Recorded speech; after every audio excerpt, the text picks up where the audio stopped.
The first 8 years of my life, I spent hiding under my bed every night. And while I was hiding under my bed, I can remember talking to Jesus. And God it was almost like I was in a cocoon underneath that bed. So the night my friend invited me to go to the youth meeting, she told me they were going to have pizza. And I was starving. I hadn't had anything to eat that day. And so I went for the pizza, not realizing that it was going to be a life-changing event for me. So I grew up in a home where both of my parents were alcoholics, and there was a lot of violence in my home. From the time I was young, I can remember hearing my parents screaming and fighting, fist fighting. As I got older, the violence got worse. There were knives and guns involved. And I can remember stepping in front of that knife more times than I care to remember. The first 8 years of my life, I spent hiding under my bed every night. And while I was hiding under my bed, I can remember talking to Jesus. And God it was almost like I was in a cocoon underneath that bed.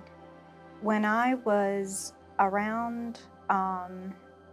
when I was in high school, I had a friend that invited me to a youth group. So as I'm walking on campus, I see this lady and she's hugging these kids as I was walking up, and I thought to myself, wow, it would be awesome to get a hug.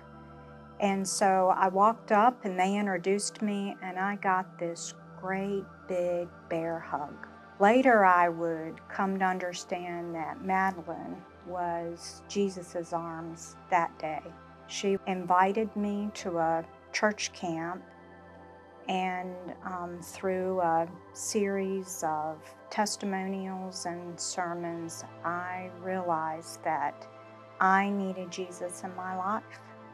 And one day, I walked into this outdoor chapel and got down on my knees and asked him into my life.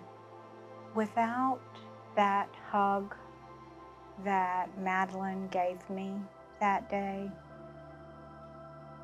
I was heading down a road that would have probably looked a lot like what I was living in with my parents' addiction. I had no idea that life could be anything else because it was all that I knew. And I was so hungry for someone to love me, to see me for who I was. If someone told me that Jesus wasn't real, I would have to tell them that he's real in my life, that without him, I would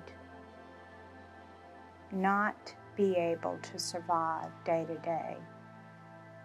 He's literally breathed new life into me.